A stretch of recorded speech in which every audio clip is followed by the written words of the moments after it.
कई बार देखिएगा किसी किसी गांव में कभी सुनते होंगे कोई ऐसा बच्चा जन्म लिया जिसका 3 गो आंख हो गया, पूंछ रह गया यहाँ पे। जो सबसे अच्छा होगा वही जिंदा रह पाएगा। किसी का लड़का हुआ उड़ने लगा, कुछ ना कुछ होगा, उसको मराएगा हुआ, तो उसको 50 गो झमेला है जिंदा रहने के लिए। लेकिन अगर वो अपने आप को कैसे बचा ले गया। डार्विन के सिद्धांत को कहते हैं प्राकृतिक वरण का सिद्धांत। कौन सा? प्राकृतिक वरण। अब इधर समझो सब लोग ध्यान से। प्राकृतिक मतलब नेचर, वरण मतलब सिलेक्शन। नेचर जिसे सेलेक्ट करेगा वही जिंदा रहेगा। किसने बोला था? डार्विन। जो सबसे अच्छा होगा वही जिंदा रह पाएगा। डायनासोर किस में मराया? वातावरणीय में। जितना दुनिया में से गया है किस में? वातावरणीय में। अब जो बच गया उसी के संतान जिंदा रहे, नहीं तो इसमें नहीं। जैसे मान के चलिए किसी का लड़का हुआ उड़ने लगा, क्या हो गया? उड़ने लगा। यहाँ अब हो गया दिक्कत, पैदा तो हो गया उड़ने वाला, अब उसका संघर्ष चालू होगा। पैदा हो गया, अब क्या होगा? जीवन के लिए संघर्ष। जैसे उड़ेगा बानर ढकेल देगा उसको, इको पेड़ ओड़ पे बैठेगा बंदर ढकेल देगा, दूसरा ढकेल, ड्रोन से टकरा जाएगा, इधर उधर। वातावरण में बारिश होगा, कहीं घेरा गया, बिजली गिर गया उसके ऊपर, कुछ ना कुछ होगा, उसको मराएगा यहाँ पे। नहीं तो कहीं पोल पे बैठेगा, ट्रांसफार्मर पे मरा जाएगा, यहाँ पर खत्म हो जाएगा, क्योंकि वह योग्यताम नहीं है, योग्यताम नहीं।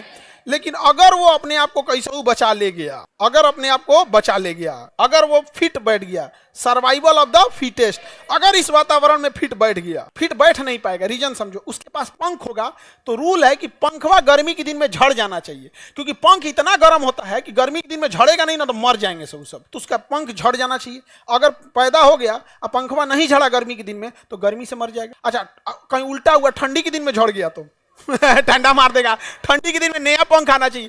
तो उसको 50 गो झमेला है जिंदा रहने के लिए, 50 झमेला। इस सारा झमेला के बाद अगर वो बच गया तब उसकी संतान उत्पत्ति होगी, और उसकी संतान और हम लोग में लड़ाई हो। एक समय आएगा हम लोग को नोच नोच के फेंक देगा सब, और उसके बाद वो अपना दुनिया बनाएगा सब। जैसे हम लोग कभी तेलंगाना का जंगल साफ करो, कभी मुंबई का आर्य जंगल साफ करो, कहीं साफ करो। हम लोग बच गए हैं, हम लोग इस पृथ्वी पे बच गए।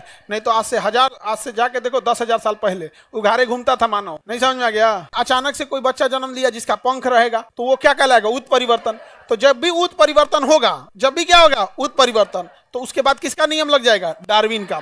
उत्परिवर्तन से जन्म तो ले लेंगे, उत्परिवर्तन से क्या ले लेंगे? जन्म तो ले लेंगे, लेकिन जीवन के लिए संघर्ष होगा। वो या तो वातावरण मार देगा, या तो उसी के जाति वाला मार देगा, या उसके बाहर वाला जाति वाला मार दिया, और नहीं मराया तो एक लंबे समय तक अपने आप को वो योग्य सिद्ध नहीं कर पाएगा, मर जाएगा। कई बार देखिएगा किसी गांव में कभी सुनते होंगे कोई ऐसा बच्चा जन्म लिया जिसका 3 गो आंख हो गया। कई बार ऐसा होता, अजीब टाइप का जन्म ले लिया, यहाँ पे पूंछ रह गया, यहाँ पे जन्म तो लेने को ले लिए, वो कहलाएगा उत्परिवर्तन। अचानक से होने वाला परिवर्तन उत्परिवर्तन। सर्वाइव करेगा, सर्वाइव किससे करेगा? डार्विन से। किससे करेगा? डार्विन से। अगर सारा लड़ाई जीत गया तो सर्वाइव कर जाएगा। तो लोग कहेंगे ना, पहले मुर्गी की पहले अंडा, पहले मुर्गा पहले मुर्गी की पहले अंडा, पहले मुर्गा।